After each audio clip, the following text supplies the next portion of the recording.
Hey, everybody, and welcome to Mindset Reset. And I'm your host, Ben Newton. This is the third episode in our 4-part series with Shawn, best-selling author and world-renowned speaker. In the last episode, we learned how you can inoculate your brain against anxiety and stress by doing things like building a moat around your day. In this episode, we're going to talk about how you can become more adaptive in the face of uncertainty and change.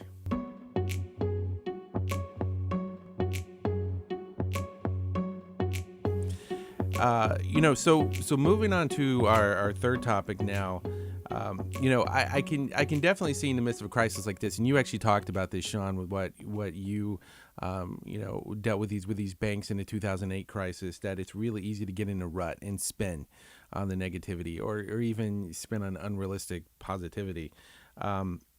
So as part of that, how do we stay adaptive and productive when we're surrounded by all this uncertainty and change? I mean, how does what you've been talking about, the rational optimism, this mindset change, how does that make you actually more adaptive? So talk a little bit about that. So I think what we're going for at Root is how do we create a growth mindset in the midst of challenge and stress? What's so easy to do right now and will be easy to do as long as this crisis is going on with high levels of uncertainty is to catalog all the negative things that are going to happen, because there are a ton of them. And we have to be realistic that there are a ton of negative things that are going to happen to this world, economically, emotionally, spiritually, physically, all those things. That being said, if you stop there, and when I have a bad day, my brain gets into this pattern of, and then this happened, and then this happened, and this. What I'm doing is I'm scanning for more reasons to feel justified for that negativity. So when I talk to my wife about it, she understands why I'm having such a bad day. And what she's good at is she listens, and she's like, that I can see why you'd be so frustrated about that.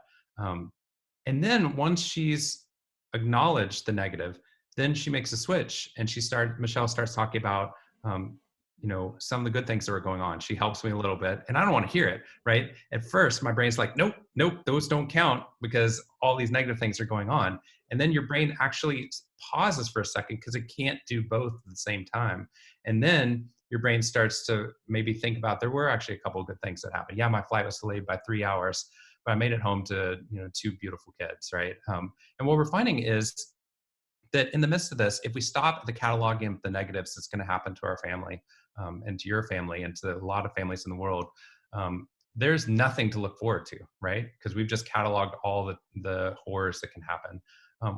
But on the other side, we have to take a realistic assessment. The realistic assessment also includes the good, right? So as we've been discussing already, is it possible that when we emerge from this, we might be financially worse off as a family, but we will actually have some incredible positive habits and deeper social connection than we've ever had before?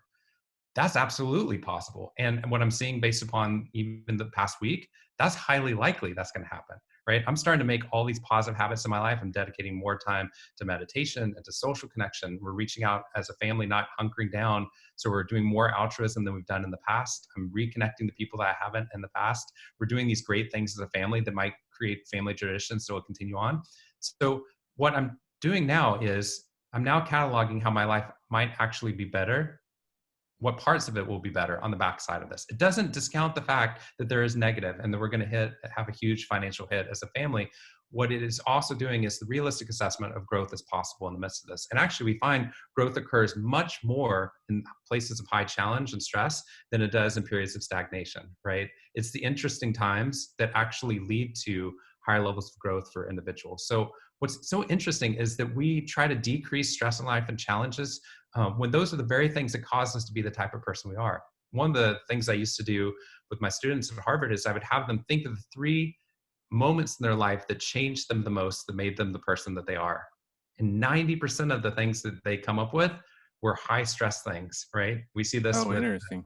right? It'll be people being like, I lost that job, or that girl broke up with me and it completely, or I didn't get the internship that I expected, or, like I didn't get into the college I wanted to, or like I get kicked out of the Marines. And then suddenly, and what you find is that these high stress, high unexpected, high uncertainty moments lead us to the exact type of person that we want to be later on in life. So we oftentimes flee from the very things that cause us the most growth. So in the midst of that, what does that look? What do we need to be doing? I think one is we need to be cataloging how our life might be better, and create positive changes that can lead to that outcome. The other thing is the work that I wrote a book a while ago. You mentioned earlier, Before Happiness, and one of the things I looked at in there was we were studying what is it that causes the brain to move forward, Yeah. what makes it feel like change is possible, and when you've got a goal in front of you, two things propel you towards a goal.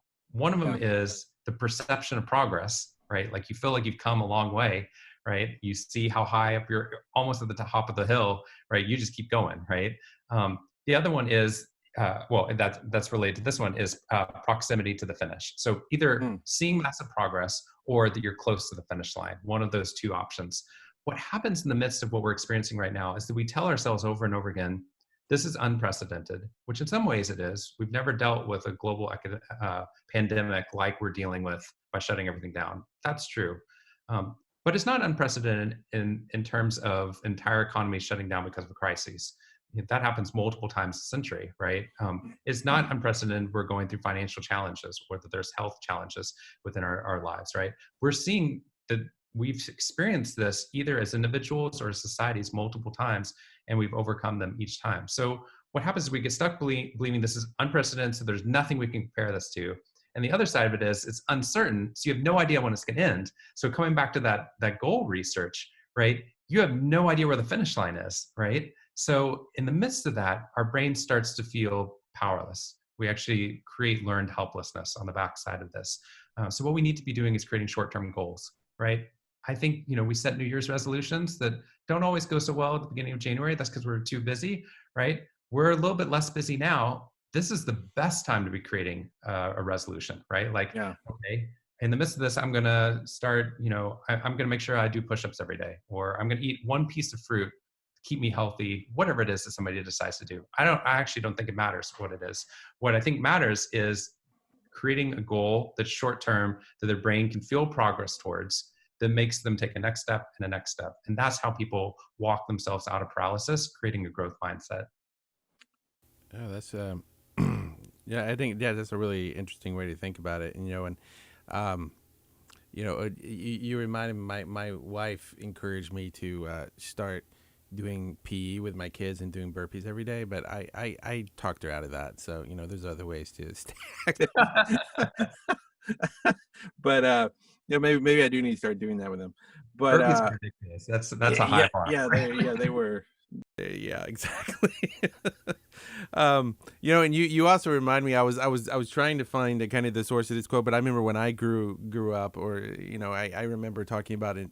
90% of life is your attitude, and 10% is what happens to you. And one of the people at work helped me find out there was at least Charles Swindoll has said that at some point, and that's it. It's always stuck with me that you can get focused on the circumstances around you, but there's so much of it is how you think about it. And there's so many people that we look up to in life that have done amazing things that had a lot of adversity, but they managed to have that growth mindset you're talking about and plow through it. And it's a pretty core skill set. So that can be something good to come out of this, I guess.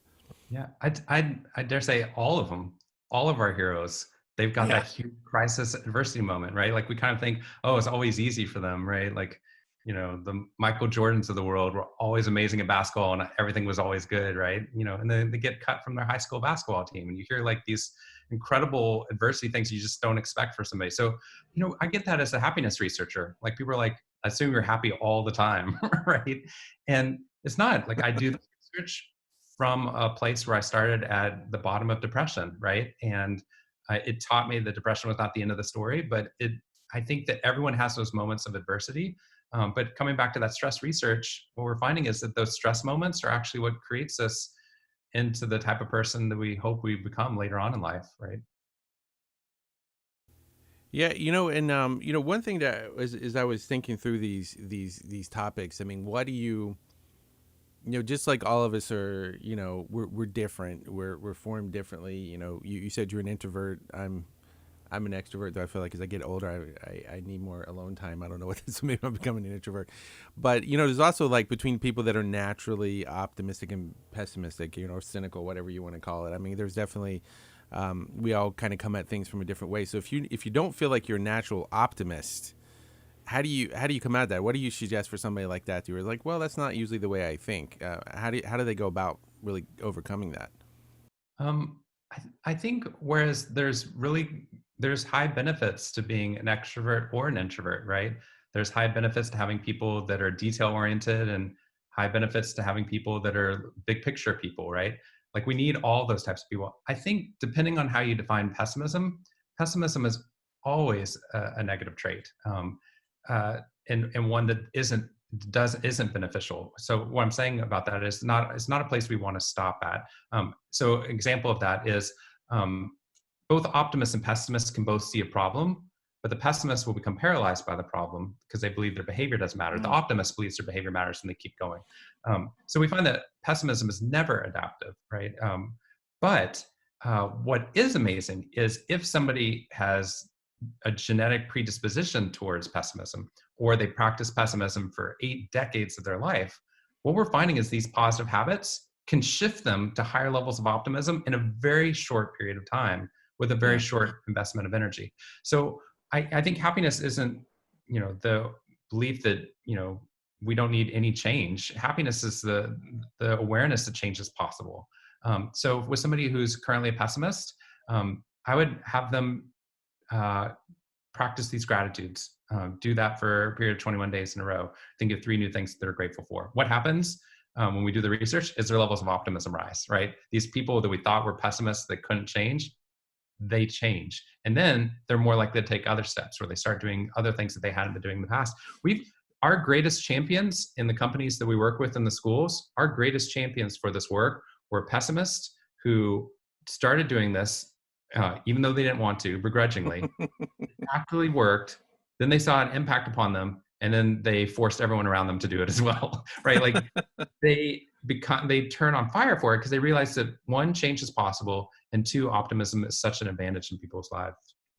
Yeah, yeah, that makes a lot of sense, and I can think of times in my life, both recently and longer ago, where it just seemed like the world's coming at you, Yes. and then something the other, either something I did or something around me changed my the way I was looking at it, and then everything changed. It was like there was a this big turning point. It wasn't like the world just suddenly changed, but how you yeah, I think that's but back to what you're talking about, these this habit forming, about changing the way you do things and how you start your day. This probably means my kids are going to tell me I can't listen to NPR in the car anymore when I take them to school whenever that starts back. Right. Exactly. um and something that maybe just one other thing I want to touch on that you said that I find really interesting is one thing you seem to be getting at a little bit is that how different people can look at the exact same situation and come back with a very different description of that reality. I mean, there's physics, things happen, the molecules do something, air moves in a certain way, whatever, but then different people can observe that and come away with very different realities. So I mean, does that make sense what I'm saying? It does. Yeah. This is not my area of expertise, but what little I understand of like Heisenberg's uncertainty principle, and what we're seeing some quantum physics is even the act of observing changes the outcome of the way that light, moves. That's my knowledge, Cliff. So what I'm saying is that like the way that we observe the world has an impact upon um, what's occurring there. I think that there are multiple realities at any moment. Um, and so if a pessimist or somebody on Twitter is pointing out all the negative in the world, they're absolutely right a lot of times, right? There's a Yeah. lot of negative things that are going on. So if you just say, no, that's completely not true, obviously there's fake news. But in addition to that, like that negative mindset, they're just cataloging a realistic assessment of one part of that reality. The problem is that reality is not an adaptive one for them. What we're Mm. finding is that if there's multiple realities that you can pick from and look at different ways, you want to pick the most adaptive possible reality to deal with that situation. And especially when you get to pick it. Like I remember I was in Boston and this guy shoved past me really hard on the subway while I was just holding on to one of the poles and then got off the subway. And my first reaction was anger, right? Like Yeah. he pushed me, right? Like that hurt actually. And like, how selfish this guy could possibly be to like not even care about the world and push me out of the way. And like, these are the types of people, right? Your brain goes down that whole path. And Yeah. I thought, I have no idea where that guy's going, right? I had this moment of lucidity where I was like, that he might have just found out his wife got cancer, right? And he's just devastated and had to get off the subway as quickly as possible, right? Yeah. Or that guy's been depressed for 3 years, right? And he's going through a very hard time, right? Or whatever it is, right? He just lost a child. Whatever it is, suddenly I'm totally okay that he went through that, because I'm thinking of like that he pushed me, because I'm feeling sympathy for this guy because he just lost a child, right? And so I have no idea what the reality was in that moment. So this is one of those places where we get to pick it, right? I have no idea what, I know he pushed into me, but my perception of it, I can either sit there and stew for the next 3 hours, which is what would have happened normally, right? I would be like, if somebody honks at you and you feel like it's unjust, you feel it the whole way to work, right? Or I could sit here and feel sympathy for this guy and be like, I'm so grateful I have my kids, whatever it is in that moment. What you have is you're picking a reality that actually moves you forward to create a real reality that's better. That's what we're looking for. I like that. Well, and I know something that a couple people wiser than myself has said to me before, is that usually when you see people reacting to you in a certain way, it rarely, if ever, has anything to do with you. It's really easy to kind of focus back on ourselves and like, oh, they don't like me, they're being mean to me. Well, the reality is I don't know, 99 times out of 100, it's actually something else that's going on with them in that moment in time, and we could be that person another day. I'm the angry driver. That's the other part. Yeah. Exactly. Well, this is really great, Shawn, because I think maintaining, like you said, we have no idea how long some of this stuff is going to last, and and being able to, if it's 2 weeks, 3 weeks, whatever, 4 weeks plus, we're going to have to maintain that kind of momentum. And so, things that really stuck out for me, what you said is, one, focusing on short-term goals, not just focusing on the end point, which is probably unknowable in a time like this. Focusing on short-term goals, what am I going to do today, what I'm going to do tomorrow, next week. Really creating things that you can see forward progress, and actually cataloging those things. And I think, particularly what you said there at the end about you can actually choose to see the reality around you in a certain way. It's not like you're not realistically seeing it, all my physics nonsense aside, but you can choose to view it in a positive, more adaptive light, rather than always seeing the negative. And I think that's a pretty amazing way to go about it. Thanks everybody for listening to this episode of Mindset Reset. This has been the third episode in our 4-part series. In our final and fourth episode of this series, we'll learn how to uncover possibilities with a growth mindset by doing things like changing the activation level of both activities that you want to do more of, like say running, and those you want to do less of, like eating cookies. So thanks for spending time with us, and see you on the next episode of Mindset Reset.